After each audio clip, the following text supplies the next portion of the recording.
Typhoid fever. Typhoid. I tell them a little bit about typhoid. Why? They ask. Oh, that's fair. Ooh, Okay. wash your hands. Let me, I'm going to email everybody else. Okay, hang on. Somebody's coming in. LeBron. I read the background of Abigail to them. To these three. Okay. Oh, I wasn't late because I was waiting. Oh, you weren't late. I was late. You were late. Don't yell at me. No, I thought I was late. I thought I was about to leave. no, I appreciate you staying. I got pulled into a meeting like last minute, and so Mr. Nelson came up here to be with the other kids, but obviously with you guys, there was nothing that could be done. Yeah, I was literally texting you, like, hey, I was only like a minute late. Let me, I'm going to quickly email the others and see if we can get them in here. I thought you guys have that strict policy, like the moment you guys do not be in this class at the specific time, the class, you can't go in. I'm like, wait, I'm only like a minute late. I know. I'm so sorry. It couldn't be avoided, but, unfortunately, there's just... That scared the crap out of me. I'm like, I'm not getting called for something I didn't do. No. You're fine. Okay, who are we missing? Alexis emailed me and said that she wouldn't be here. Jenny, Cece, and Zane.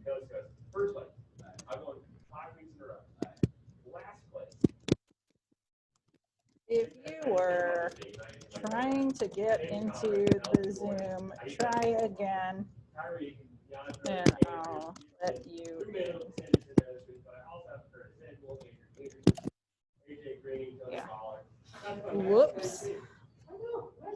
I'm just gonna wait to take attendance and see if we get anybody else in. I've been starting to Joe Burrow the last 15 weeks.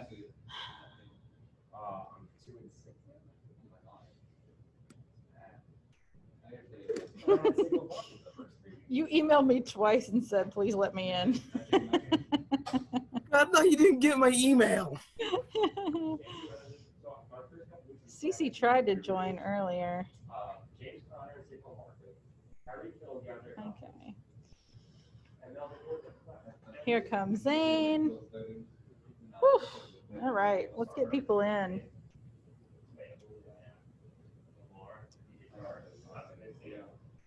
We'll get started in a second. It's going to be a little bit of a short class today, but that's okay because you didn't actually have that much. Zane, I'm so sorry. I got pulled into a meeting right before class started. I was fine. I was like, oh no, my Zoom kids are going to be wondering what's going on. Okay, Alexis is absent. James is here in person. I might just mark the others present because they tried. Let's see. Cade, Zane, and Randall is actually in person. Okay. So I am going to let you guys work on your Abigail Adams letter, but we're going to do something else first, and then you'll kind of have time tomorrow to work on both of them because they'll both be due tomorrow. Let me get this up if I can. Yay, okay. Miss McClellan, Yeah. Is the Abigail thing, is it based on what's it called, the Crucible? No, it's kind of after the Crucible because we moved on to rationalism, and I gave you guys the video about that to watch. Mm-hmm. So we're not going to spend long on rationalism primarily because it's not very interesting. Mm-hmm. But there's also just not a whole lot there. Mm-hmm. So if you didn't get a chance to watch that video, it's still on Canvas, or the link is on Canvas. But we're kind of dealing more with rational, the age of reason now. James? Okay. Yes. And the reason why I wasn't in class yesterday, I had a doctor's appointment. Gotcha. Tomorrow I won't be in class, and Thursday and Friday. Oh wow. Okay. Yeah, exactly. All right. Thanks for letting me know now, because I'll kind of like send you an update of what we're doing. Yes, ma'am. James Canning. Beep, beep. Okay. Okay. I was looking to see if we had anybody else coming in, but thus far we don't. Cece or Jenny. Okay, so let me share my screen with you guys, and we'll read this thing together. I'm sorry, I feel like kind of frazzled just because I get threw off my organization for today, and it was important for me to be there, but like, whew. Okay, so the first thing we're going to look at, this is not published yet, so we're going to read this thing that Ben Franklin came up with, which I kind of look at as like an early self-help book more than anything else. He, this time, rationalism, reason, it's all very much about like being practical, and people, much more so than during the Puritan times, thought that they could improve themselves if they just put their minds to it, basically.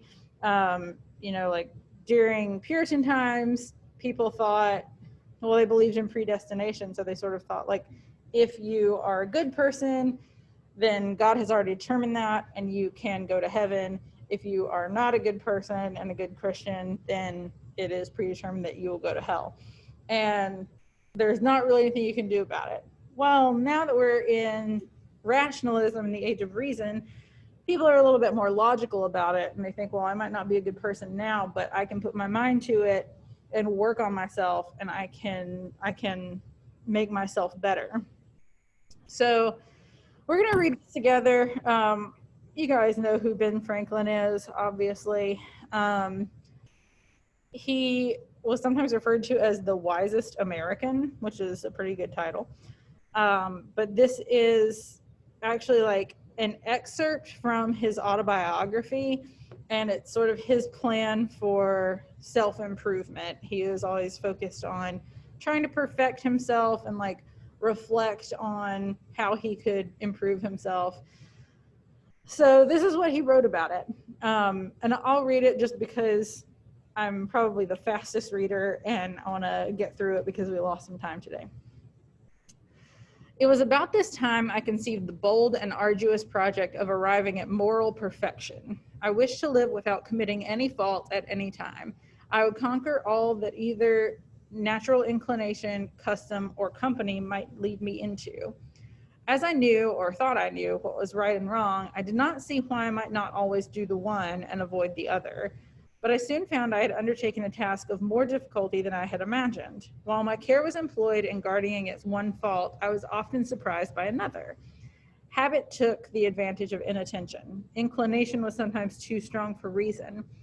I concluded at length that the mere speculative conviction that it was our interest to be completely virtuous was not sufficient to prevent our slipping, and that the contrary habits must be broken and good ones acquired and established before we can have any dependence on a steady, uniform rectitude of conduct.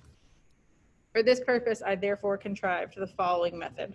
So all of that kind of introduction is basically saying, I've been trying to think about like how we can perfect ourselves, and it's hard because if you think about one of your faults and try to fix that one, while you're focused on fixing that, something else is going to crop up, and then you have to turn your attention to that.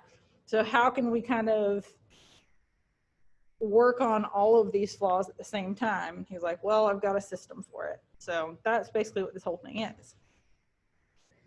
In the various enumerations of the moral virtues I had met with in my reading, I found the catalog more or less numerous, as different writers included more or fewer ideas under the same name. Temperance, for example, was by some confined to eating and drinking, while by others it was extended to mean the moderating every other pleasure, appetite, inclination, or passion, bodily or mental, even to our avarice and ambition.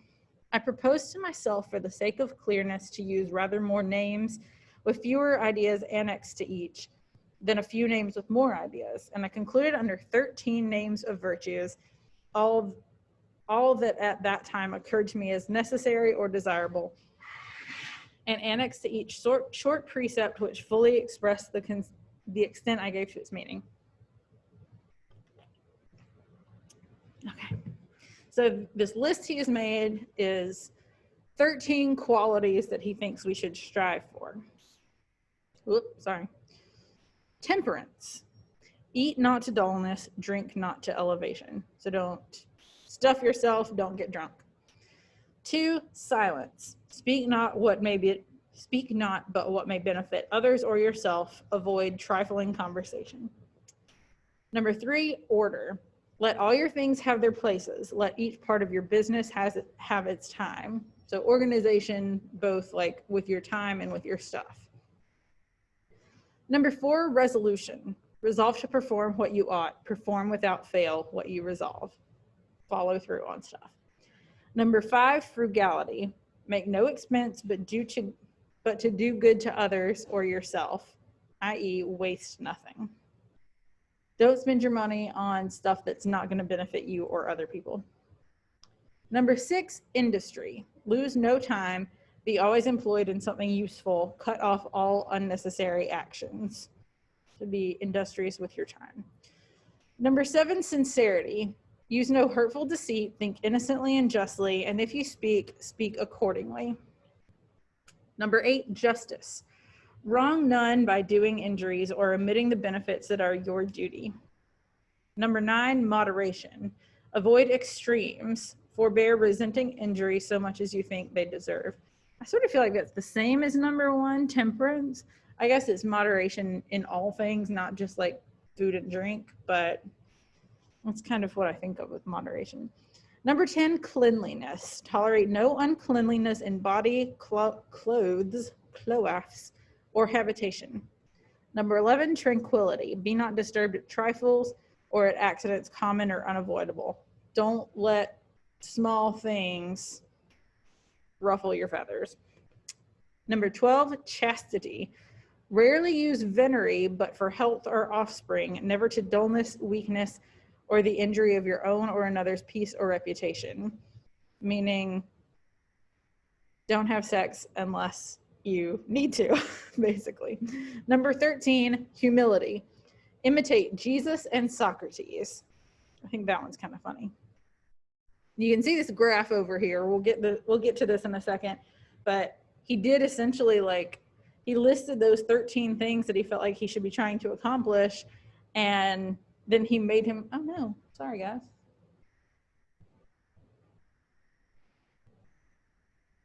Sorry, my AirPlay stopped, which made screen sharing stop as well. See if I can get it back.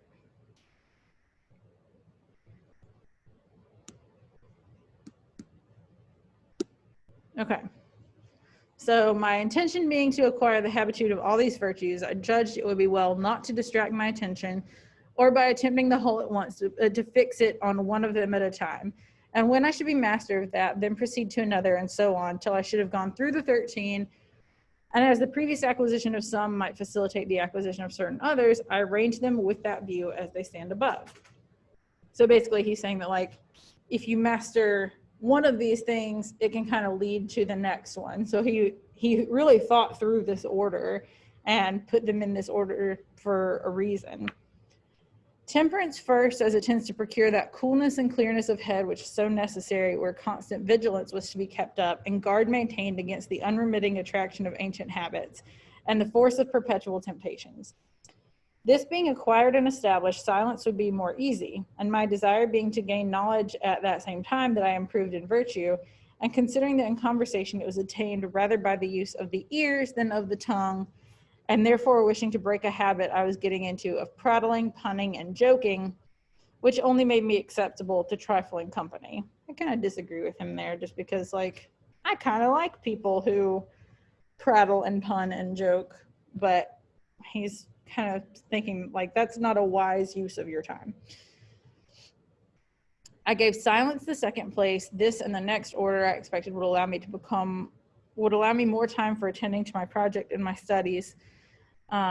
Resolution once become habitual would keep me firm in my endeavors to obtain all the subsequent virtues. Frugality and industry freeing me from my remaining debt, and producing affluence and independence would make more easy the practice of sincerity and justice, etc., etc. Conceiving then that agreeably to the advice of Pythagoras in his golden verses, not that I know what that is, daily examination would be necessary, I contrived the following method for conducting that examination. So all of that is, I know this is like kind of dull reading, which is one reason that I don't spend much time on rationalism. But all of that to kind of say, these 13 things are the things that he thinks would go towards making you morally perfect. And he kind of explains like why he ordered them this way. And then he makes himself a plan for how to achieve those things. So that's what we're looking at now. I made a little book in which I allotted a page for each of the virtues. I ruled each page with red ink so as to have 7 columns, 1 for each day of the week, marking each column with a letter for the day. I crossed these columns with 13 red lines, marking the beginning of each line with the first letter of one of the virtues, on which line and in its proper column, I might mark by a little black spot every fault I found upon examination to have been committed respecting that virtue that day. Oops, sorry. So his little thing here, that's his example. He had one of these pages for each of the 13 virtues that he came up with. Temperance is the first one. So we've got his example here and the definition: eat not to dullness, drink not to elevation. He's got like each of these, all the letters on the left-hand side represent the virtues. So temperance, silence, order. I don't remember past that. And then across the page, he's got each day of the week. So all these little black marks that we're seeing, he literally like takes this book with him every day. And if he does something that goes against temperance, oh, here we go. Got Cece coming in. If he goes against temperance, then he marks a little spot for himself. Cece, I apologize to everybody. I got called into a meeting right before class started. And so like we had somebody in here with the in-person people, but I was like, my Zoom kids are just gonna like think I'm dead or something. So we've been reading this Ben Franklin Project for Moral Perfection. And basically what the whole thing is like Ben Franklin decided that he wanted to try to make himself perfect because that was a thing that the rationalists thought they could do. And he wrote a list of like the 13 virtues that he was going to try to achieve. And then he's made a chart for himself to try to keep track of it. And every time he messes up on one of them, he makes a little black mark. So that's what we're looking at right now. And we're nearly done with this. I determined to give a week's strict attention to each of the virtues successively. Thus, in my first week, my great guard was to avoid every the least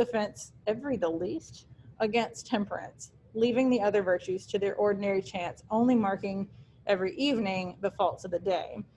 Thus, if in the first week I could keep my first line marked T clear of spots, I supposed the habit of that virtue so much strengthened and its opposite weakened that I might venture extending my attention to include the next, and for the following week, keep both lines clear of spots, which is an interesting way of going about it. Like, let's just focus today on temperance, and, you know, I'll mark down, at the end of the day, I'll mark down all the other stuff I messed up on, but if I focus on temperance and don't mess up on that, then the next week, I probably won't mess up on temperance either, and I'll focus all my attention on silence.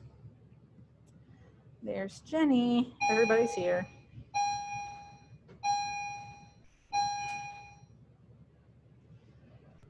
Whew, sorry. So, where did we go? Proceeding thus to the last, I could go through a course complete in 13 weeks and 4 courses in a year. And like him who, having a garden to weed, does not attempt to eradicate all the bad herbs at once, which would exceed his reach and his strength, but work on one of the beds at a time, and having accomplished the first, proceeds to a second. So I should have, I hoped, the encouraging pleasure of seeing on my pages the progress I made in virtue by clearing successively my lines of their spots, till in the end, by a number of courses, I should be happy in viewing a clean book after 13 weeks daily examination. So basically, Ben Franklin has a plan to become perfect in 13 weeks. This is all we have to do to become perfect, guys. Is this a method that really works? Probably not. Like, you're not going to become perfect no matter how hard you try. But sure, like if you believe that these 13 things are virtues and you work on them all and like have a method, then yeah, I think you could probably improve yourself. So the assignment for this, it's not very hard, but let's take a look. And for those of you who have joined us late, and I apologize again, I'm sure Jenny did not hear, I got called into a meeting right before class started, so I didn't have any way to start my Zoom, but we're picking up and moving on. Those of you who arrived late might have to kind of go back and look through that. But to be honest, I think you could also probably get away with skimming it. Like I said before, I know that it is not super fun reading. That's one of the reasons that I don't spend much time in rationalism, because it's just not very exciting stuff. But the two assignments that we'll have for rationalism are the Abigail Adams letter and this. So there are 6 prompts here, and you're going to be choosing 2 of them and respond thoroughly. They each have multiple questions in them, so you want to make sure that you're answering all parts of the question, but 2 of these. So the first one is, would adherence, meaning like sticking to, if you stuck to Ben Franklin's virtues, would that foster good citizenship? Specifically identify which of his virtues are most relevant for citizenship and explain why. Like, would they make you a good citizen of our country? Would you add any additional virtues in order to promote good citizenship? Would you remove or revise any of his virtues in order to promote good citizenship? Would these virtues make good human beings? Are there any differences in which virtues would make good citizens and which would make good human beings? The second one, what connections do you see between Franklin's selected virtues and his Puritan upbringing? That's one that you guys should all be able to answer, because we know what a Puritan upbringing looks like. Which Puritan values seem to be reflected in his choices? Do any of his virtues seem to be in conflict or tension with Puritan values? Number 3, evaluate his process. How will he work to master these 13 virtues? Why focus on one at a time? What is his process for recording his progress? And what's the purpose of recording it, writing it all down? What do his decisions about the procedure and the process reveal about his understanding of human nature? Would you suggest any changes to his process? I kind of feel like that shows that he doesn't really allow for as many errors as humans usually make. Like sticking to this kind of very rigid thing for 13 weeks would be hard for anyone. Like we're just not all that disciplined. Number 4, Franklin says that he acquired the appearance rather than the reality of humility, being humble. He suggests that it's worthwhile to cultivate the appearance of virtue in such cases, even when there's no sincere internalization of the virtue. Like it's worthwhile to kind of fake it, even if you don't really take it to heart. Do you agree? Is it beneficial to feign or fake a virtue? In practical terms, in moral terms, can this practice improve a person? Does it make him or her a hypocrite? And what tone does he adopt in discussing his own pride? Number 5, do Franklin's virtues appear to have anything in common? If so, what? Can we generalize at all about his 13 selections? Do you see any connections between the different virtues? I kind of pointed out one connection between temperance and moderation. I felt like they were sort of similar. Do there seem to be any outliers that make surprising additions to the group, or are they all of a similar kind? And lastly, Franklin started this project in his 20s, but then he wrote about it in his late 70s. Do you think he seems to have any greater perspective on it, coming at it from much later in his life? To what extent does he deem the project a worthwhile success? Does he still believe in the possibility of achieving moral perfection? And what seems to be his purpose in articulating or specifying the details of his project? So that's 6 questions. Well, it's actually a lot more than 6 questions, but 6 prompts, and you guys are going to pick 2 to respond to. I'm going to stop sharing my screen for a sec, or probably for the rest of the